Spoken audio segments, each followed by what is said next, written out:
하나님이 필요 없다. 교회에서 이런 말 하면 안 되는데, 하나님이 필요 없다. 시련과 고난이 없어 살만하니 예수의 필요성을 못 느끼겠다. 정말 교회에서 이런 말을 하면 안 되는데, 사실 좀 전에 읽었던 그 두 마디는 세상 사람들이 한 이야기가 아닙니다. 하나님이 필요 없다. 시련과 고난이 없어 살만하니 예수의 필요성을 못 느끼겠다. 불신자가 한 말이 아니라 우리 교회에 다니고 있는 아이들이 했던 말입니다. 어렸을 때는, 아기 때는 먹고 마시고 자라고를 부모가 지어줬고, 학생 때는 친구를 사귀고 공부를 하고 취미생활하는데 하나님의 필요성을 느끼지 못하게 되고, 청년기가 되어서 취업과 결혼에도 하나님의 손길을 느끼지 못하고 자기 스스로가 무엇인가를 만들어가는 삶을 사는, 그리고 장년기가 되면 주택을 구입하고 자녀를 양육하는 삶을 살고, 노년기가 되면 황혼의 삶을 즐기는 이 시대의 청년들, 이 시대의 아이들이 하는 말이 좀 전에 읽어드렸던 두 마디입니다. 하나님이 필요 없다. 시련과 고난이 없어 살만하니 예수의 필요성을 못 느끼겠다. 이들이 교회 안에서 하고 있는 말입니다. 인생을 이렇게 청소년들이 살아가면서 이런 인생을 사는데 어디에 하나님이 필요한가? 나는 도저히 하나님의 필요성을 느끼지 못하겠다. 내 힘으로 다 해결할 수 있는데 하나님이 어디 부분에 필요한가? 라고 이야기하는 것을 보았습니다. 사실 곰곰이 살펴보면 이것은 하나님이 필요 없어서가 아니라 필요에 대한 무지 때문입니다. 첫 번째로 그들이 무지했던 것은, 잘 알지 못했던 것은 무엇이냐면, 나의 필요로 사는 것이 얼마나 위험한가를 잘 모르기 때문입니다. 그 아이들이 결혼을 한다고 생각해 보십시오. 우리가 했던 결혼이 우리의 필요를 채우기 위해서, 우리의 욕구를 채우기 위해서 했던 결혼일까요? 우리가 아이를 낳았다고 생각해 보십시오. 우리가 낳았던 그 자녀들은 나의 필요를 채우기 위해서 자녀를 낳았던 것일까요? 사실은 그렇지 않습니다. 우리는 결혼할 때에도, 자녀를 낳을 때에도, 사실 다른 것을 할 때에도 정확히 이야기하면 우리의 필요를 채우기 위해서 결혼하거나 자녀를 낳지 않았습니다. 그런데 이 아이들에게 있어서는 그 삶이 필요로 채우는 것으로, 나 중심의 나의 필요로 사는 것, 그것으로만 바라보는 것을 보게 됩니다. 이 필요에 대한 무지입니다. 또한 이 필요에 대한 무지 중에 또 하나가 있는데, 그것은 무엇이냐면 무엇이 필요한지를 모릅니다. 정말 어렸을 때는 먹고 마시고 자라고 친구 만나고 공부하고 결혼하고 취업하고 이게 다일까? 사실 인생을 살 때마다 한 단계 한 단계 올라갈 때마다 보지 못했던 것들이 보이게 되는데, 사실 그때마다 내가 왜 예전에는 저것을 가지고 그렇게 탐했을까? 왜 그것에 대해서 그렇게 집착했을까라는 마음이 들기도 합니다. 인생을 살아보면, 인생의 연륜이 쌓이면 그때마다 우리는 우리의 필요가 달라진다는 것을 경험하게 됩니다. 보이기 때문입니다. 이런 것처럼 우리 아이들이 보지 못하기 때문에 이 필요에 대한 무지가 생겨서 잘못된 것이 필요하다고 생각해서 그들은 하나님을 찾지 않습니다. 그리고 하나님이 필요 없다라고 살만 하니까 내 인생 가운데서는 하나님이 없어도 괜찮겠습니다 라고 고백하는 것을 보았습니다. 오늘 베드로전서가 우리가 마무리하고 베드로후서로 이제 말씀이 들어왔는데요, 베드로전서와 베드로후서에는 약간의 차이가 있습니다. 베드로전서에는 무엇을 전제로 하고 있냐면 핍박을 받고 있는 성도들에 대한 이야기입니다. 국가가 교회를 핍박했을 때 남들은 다 성전으로 올라가서 자기들의 신에게 경배할 때 기독교인들만 핍박을 받고 교회를 가지 못하는 것, 세상 가운데 핍박받는 교회가 어떻게 살아야 되는가에 대한 답이 베드로전서에 관한 이야기였습니다. 반면에 베드로후서는 무엇에 대한 이야기인가? 어떻게 하면 유혹을 이겨낼 수 있을 것인가에 관한 이야기입니다. 좀 더 간단히 이야기하면 교회 안에 들어와 있는 세상을 어떻게 이길 것인가에 대한 답입니다. 좀 어리석은 질문 같지만 질문을 한번 해보고 싶습니다.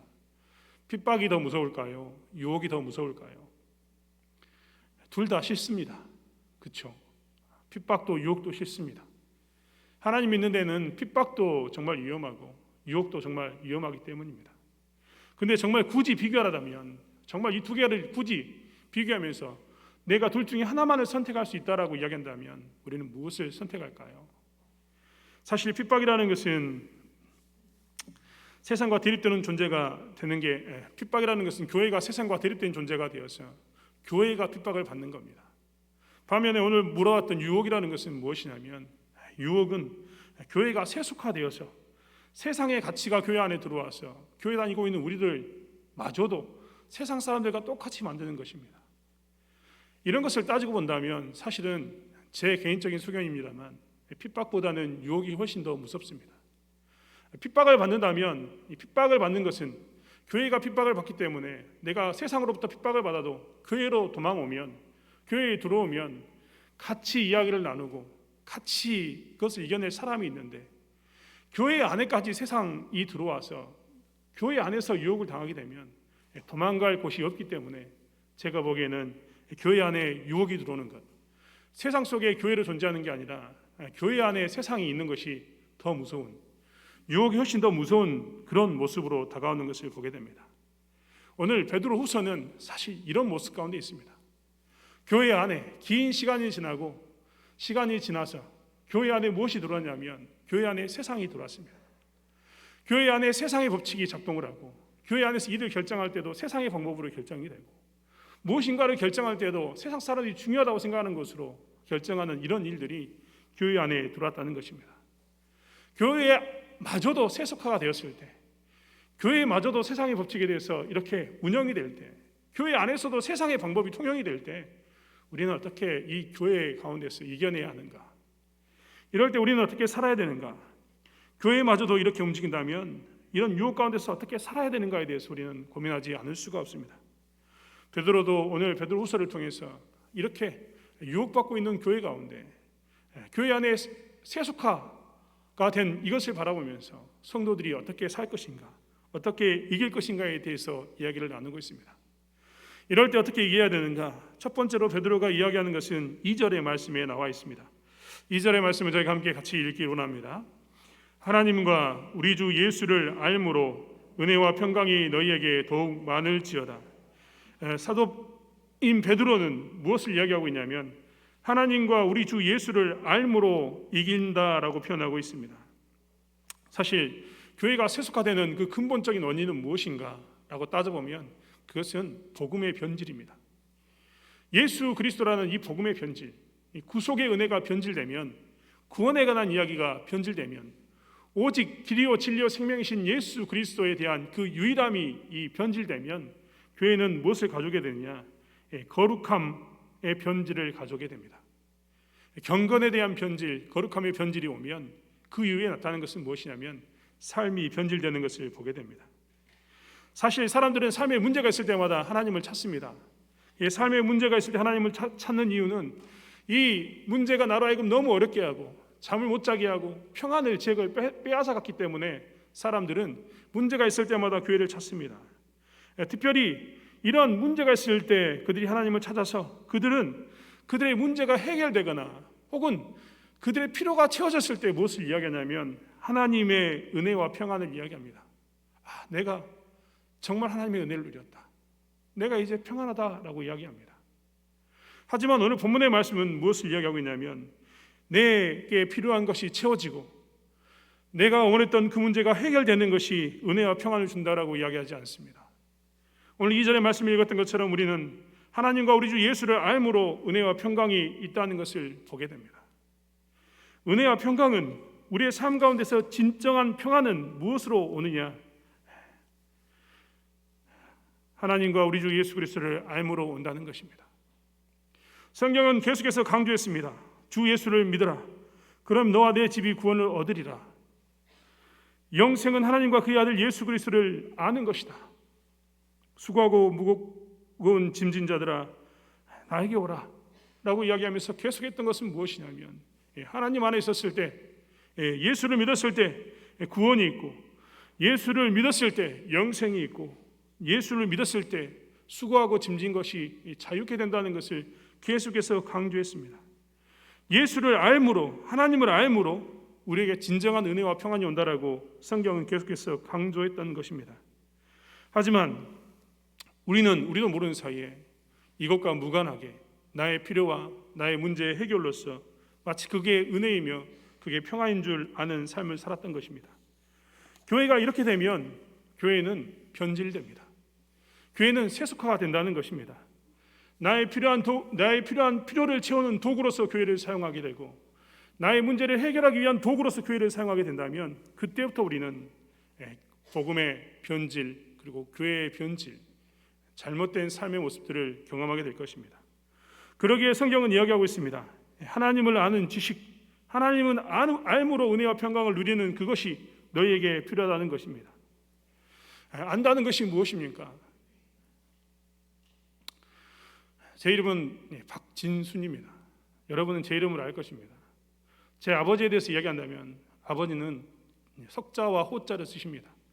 1942년 5월 6일생, 완도군 구내면 삼두리, 전화번호 끝자리 4799. 제가 이렇게 하면 다 웃습니다. 이게 아는 것일까요? 일전에도 이야기했지만 이것은 지식적으로 아는 것인데 이것을 가지고 우리는 안다라고 이야기하지 않습니다.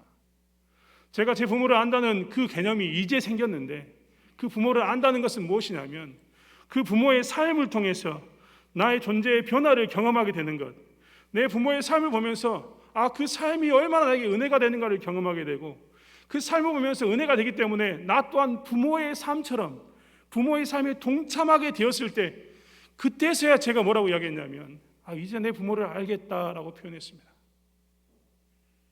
이게 부모를 아는 것이고, 제 아버지, 석자 호자를 쓰시는 제 아버지에 대해서 안다고 표현하는 알에 대한 것입니다. 하나님을 안다는 것은 무엇입니까? 하나님을 안다는 것도 이것과 동일합니다. 하나님을 안다는 것은 말씀 몇 구절을 안다는 것이 아닙니다. 하나님이 어떤 분이라는 것을 몇 구절로 표현하는 것, 몇 마디로 표현하는 것이 하나님을 아는 것이 아닙니다. 하나님을 아는 것은 하나님으로 인해서 나의 존재의 변화를 경험하는 것이 무엇이냐면 하나님을 아는 것입니다.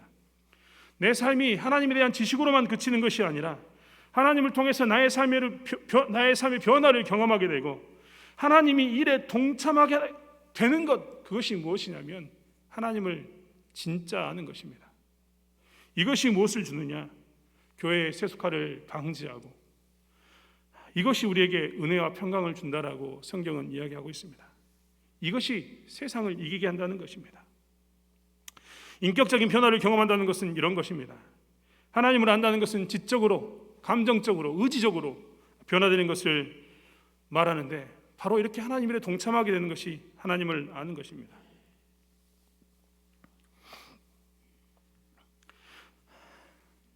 우리는 그렇기 때문에 하나님을 아는 것에 힘써야 합니다.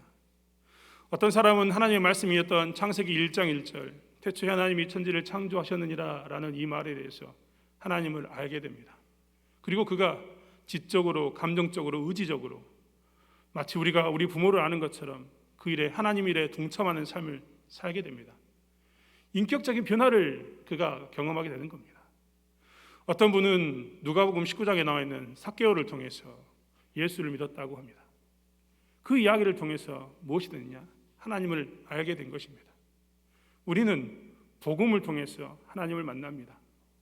그가 십자가 왜 못 박혔는지 말씀이 설명하고, 그가 왜 죽었어야 했는지, 그는 왜 능력을 당했어야 했는지, 왜 저주받은 자리에 스스로가 갔었어야 했는지에 대해서 들을 때마다 우리는 그 복음을 통해서 하나님을 알게 됩니다. 그렇기 때문에 우리는 먼저 무엇을 해야 되느냐? 하나님과 우리 주 예수 그리스도를 알아야 합니다. 그 알므로 교회를 바꿔야 합니다. 교회가 세속화되지 않는 가장 근본은 그렇기 때문에 무엇이냐면 교회 안에 복음이 광범위하게 퍼지는 것입니다. 한 사람 한 사람 한 사람, 몇 사람이 국한되는 복음의 그 고백이 아니라 교회의 구성원 전체에 대해서 이 복음이 고백되어졌을 때 교회는 세속화되지 않고 오히려 세상을 이기는 은혜 가운데 있게 된다는 것입니다. 그렇기 때문에 우리가 해야 할 것은 무엇입니까? 교회 안에 부지런히 하나님을 아는 지식을 나누는 일 가운데 서야 합니다. 무엇이 자랑이 되어야 합니까? 복음이 자랑이 되어야 합니다. 두 사람, 세 사람이 모였을 때 무엇이 이야기의 주된 것이 되어야 합니까? 하나님을 아는 것이어야 합니다.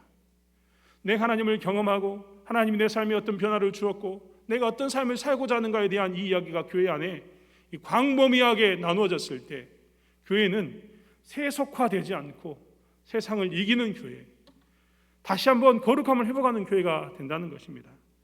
그렇기 때문에 베드로는 오늘 말씀을 통해서 무엇을 이야기했냐면 하나님과 우리 주 예수 그리스도를 알므로 너희들이 세상을 이겨라. 하나님과 예수 그리스도를 알므로 너희들이 교회의 세속화 가운데서 이기는 자의 삶을 살라라고 이야기하고 있는 것을 보게 됩니다. 두 번째로 베드로는 무엇을 이야기하느냐? 세속화된 이 교회 가운데 이기기 위해서 베드로가 강조하는 것은, 사도 베드로가 주었던 말씀은 무엇이냐면 신의 성품에 참여하라라는 것입니다. 오늘 우리는 4절의 말씀을 같이 한번 읽도록 하겠습니다. 4절의 말씀입니다. 이로써 그 보배롭고 지극히 큰 약속을 우리에게 주사 이 약속으로 말미암아 너희로 정욕을 인하여 세상에서 썩어질 것을 피하여 신의 성품에 참여하는 자가 되게 하려 하셨으니, 오늘 뭐라고 이야기하냐면 신의 성품에 참여하는 자가 되라라고 이야기하고 있습니다. 이랬을 때, 신의 성품에 참여한 자가 되었을 때 교회는 세속화를 이기고 교회답게 되어진다라고 이야기하는 것입니다. 그렇다면 성품이 무엇일까요? 우리는 성품 이야기하면 자꾸 착각해서 성격을 생각하게 됩니다. 그 사람이 성격이 어떠한가, 이것이 마치 성품인 것처럼 이야기합니다. 하지만 성품이라는 그런 의미가 아닙니다.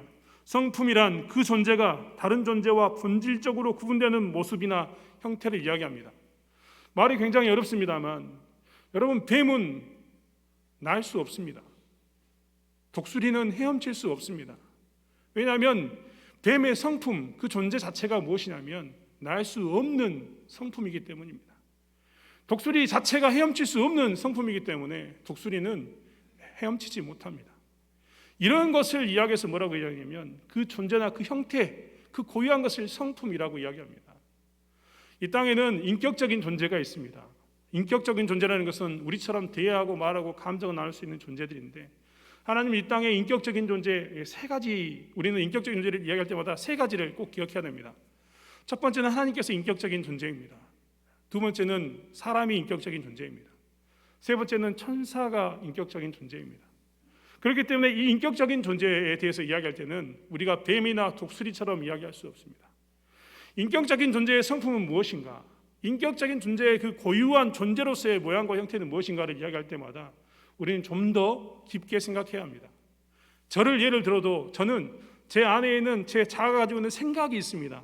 그리고 제 말과 제 외모의 행동으로 인해서 여러분에게 드러나게 됩니다. 그러면 제 성품은 무엇이냐면 제가 가지고 있는 생각과 제가 말로 나타나는 것, 제 행동으로 나타나는 이 모든 것이 포함되는 게 무엇이냐면 저의 성품이 됩니다. 그렇다면 신적 성품이란 무엇일까요? 신의 성품이란 무엇일까요? 하나님의 성품입니다. 우리는 새벽 시간을 통해서 긴 시간 동안 조직신학을 공부한 적이 있었는데요, 하나님이 누구인가에 대해서, 신학에 대해서 공부한 적이 있습니다.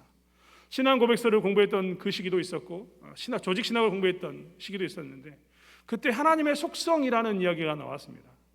사람은 말과 행동으로 무엇인가를 표현되지만 하나님은 하나님의 속성과 하나님 존재로서 표현되는데, 이게 신의 성품입니다. 하나님의 속성이 무엇이냐면 전능함, 전지함, 이런 많은 것들이 있습니다만, 인간이 이 신의 성품에 참여한다는 것은 하나님처럼 되는 것이 아니라 하나님이 가지고 있는 그것들, 그 속성에 동참하는 것입니다. 여러분, 행복이 어디에 있을까요? 영생이 어디 있을까요? 선함이 어디 있을까요? 거룩이 어디 있을까요? 그 참된 거룩과 참된 선은, 참된 행복은, 참된 영생은 하나님의 성품에 속해진 것입니다. 그렇기 때문에 신의 성품에 참여하는 말은 바로 여기에 있습니다. 부지런히 그 하나님을 닮은 것 가운데 들어가라고 하는 이야기는 바로 하나님이 가지고 있던 속성이나 혹시 하나님이 하셨던 그 하나님을 닮아가는 것을 이야기하고 있습니다. 사실 로마서에 이야기하고 있는 것처럼 우리는 하나님의 형상으로 만들었음에도 불구하고 우리는 하나님의 형상답게 살지 못하고 있는 삶을 살고 있습니다.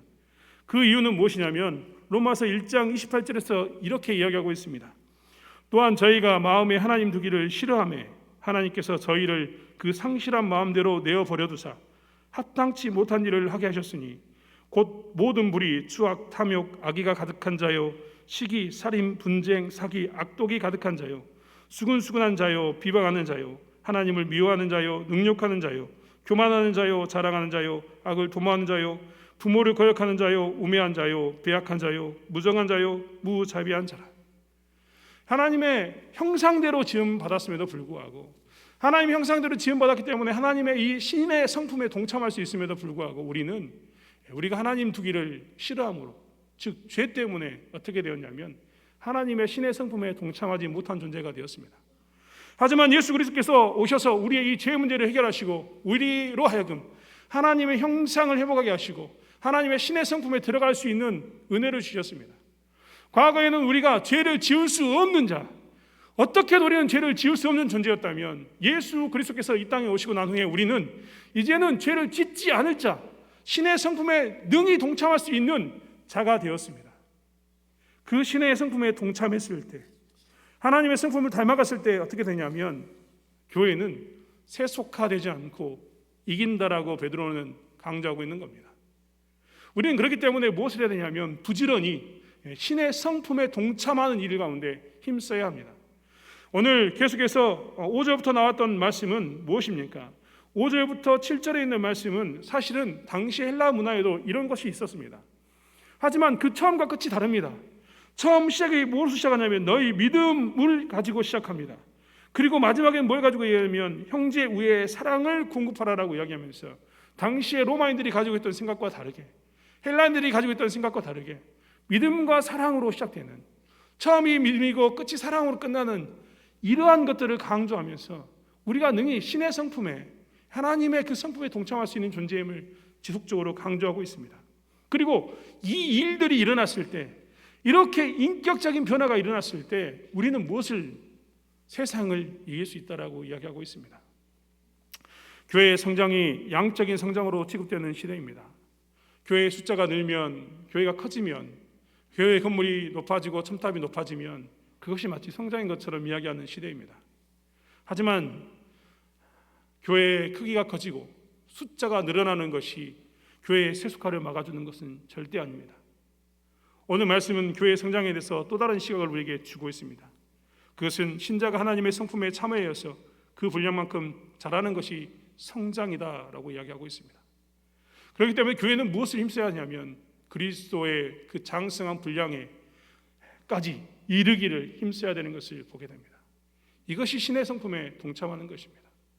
우리가 인내하고 우리가 절제하고 우리가 경건해야 하고 우리가 형제 우애하는 모든 것들은 사실 신의 성품에 동참하는 것입니다. 이 일들이 났을 때 세상은 비로소 교회를 다르게 봅니다. 그리고 우리 또한 교회가 세속화되는 것을 방지하며 교회가 교회답게 되는 것을 보게 됩니다. 세상을 이기는 교회가 된다는 것입니다. 이런 신의 성품에 동참하는 우리의 지체들이 많았으면 좋겠습니다. 사실 이것은 한 사람의 문제만은 아닙니다. 우리의 가치관이 바뀌어야 되기 때문입니다. 처음 모두에도 말씀드렸던 것처럼 나의 필요가 채워지면, 그리고 그가 원하는 기도를 응답받으면 정말 당신은 은혜와 평강이 있군요 라는 이 시각을 버리고 우리가 무엇을 해야 되냐면 신의 성품에 동참하여서 성장하기를 안간힘을 쓰고 인내하면서 절제하면서 형제의하기를 안간힘을 쓰면서 하나님의 뜻을 이루려고자 하는 그 사람이 있다면 우리는 그들을 격려해야 합니다.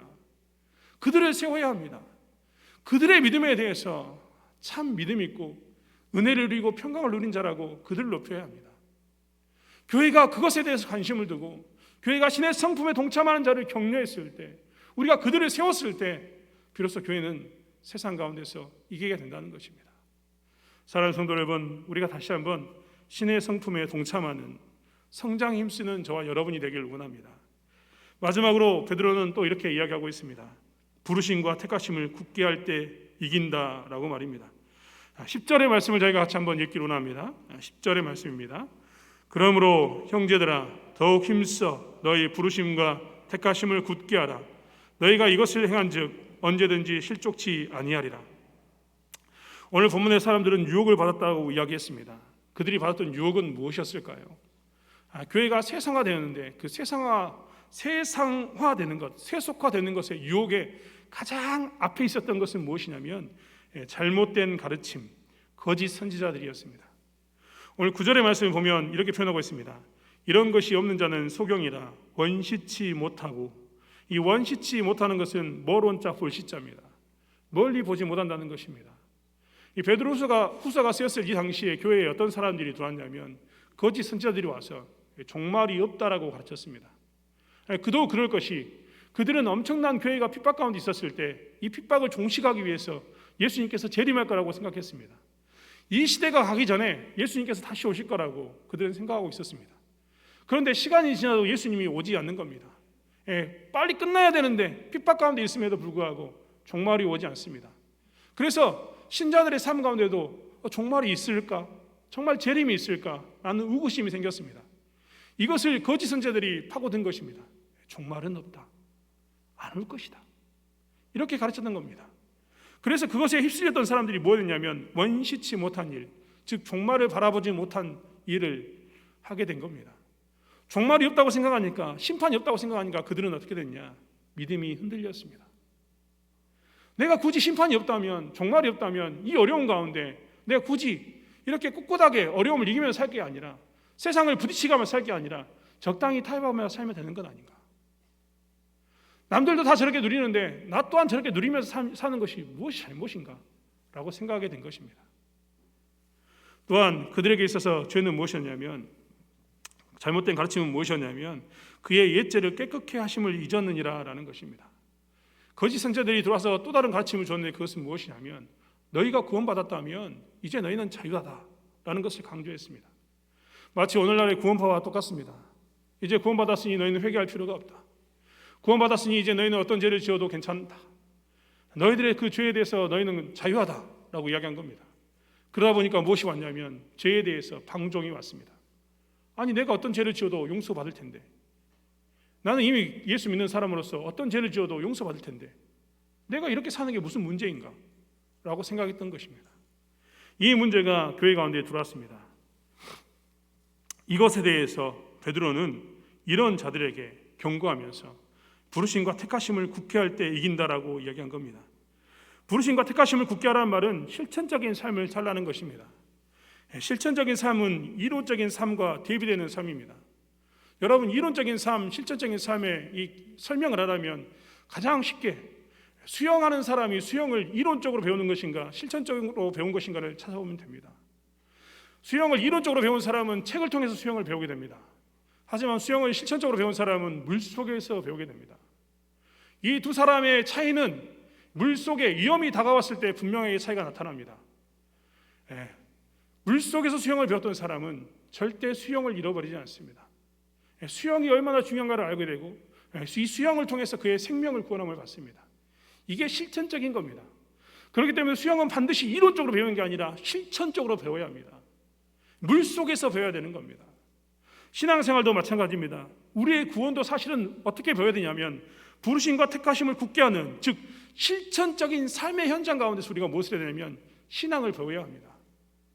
여기서 배우는 우리가 들었던 몇 마디의 말이, 몇 번 읽었던 그 성경책이 나에게 있어서 모든 신앙의 전부이다라고 이야기하는 게 아니라 그 들었던 말씀을 행동으로 실천적으로 살았을 때 그게 진정한 신앙이 되는데, 그것을 부르심과 택하심을 굳게 하는 것이라고 베드로는 표현한 것입니다. 사실 우리는 이 땅에서 세속화되지 않기 위해서 무엇을 해야 되냐면 이렇게 실천적인 신앙생활을 해야 합니다. 우리는 각각의 자리에서 각각의 이 직무 가운데 서 있습니다. 학생이라면 학생의 직무를 감당해야 되고, 또 직장인이라면 직장의 직무를 감당해야 합니다. 하지만 앞에 있는 수식어를 반드시 잊어서는 안 됩니다. 그리스도인인 학생입니다. 그리스도인인 직장인입니다. 그리스도인인 남편이고 그리스도인인 아내입니다. 그리스도인인 부모이고 그리스도인인 자녀입니다. 이렇게 사는 것이 실천적인 삶입니다. 현장 가운데서 치열하게 피터져가게 고민하면서 무너지고 일어서고 무너지고 일어서고를 반복하며 사는 것, 그것이 실천적인 신앙생활, 실천적인 삶이라는 겁니다. 교회의 세속화를 막기 위해서, 교회 안에 마저 들어와버리는 이 세상의 흐름을 막기 위해서 성도들이 해야 하는 삶은 무엇이냐면 바로 이렇게 부르심과 택하심을 굳게 하는 실천적인 삶을 살아야 되는 것, 이것이 교회로 하여금 이기게 한다라고 베드로는 계속해서 강조하고 있습니다. 실천적인 삶을 살면 결코 잊을 수가 없습니다. 물속에 살아야 수영이 얼마나 중요한지 깨닫는 것처럼 살아보면 정말 하나님 믿는 게 얼마나 중요하구나, 내가 부르심 받았다는 것이, 택하심 받았다는 것이 얼마나 중요하구나라는 것을 경험하게 된다는 것입니다. 사랑하는 성도 여러분, 우리는 사도 베드로가 편지를 썼던 이때 당시의 삶을 살지 않는다라고 이야기할 수 있습니까? 사실 오늘날을 살면서도 교회 안에 많은 부분이 세속화되어 있습니다. 교회마저도 세상과 동일하게 교회를 대합니다. 세상은 종교가 하나님이 필요 없다고 말합니다. 하나님은 만들어졌고 하나님은 죽었다고 말합니다. 그런데 교회도 하나님은 필요 없다라고 이야기합니다. 나의 필요를 채우지 못하는 하나님은 나와 무관하다고 이야기하고 나와 상관없는 하나님이라고 이야기합니다.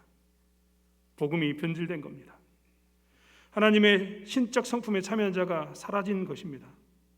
실천적인 삶을 사는 신앙인이 없는 것입니다.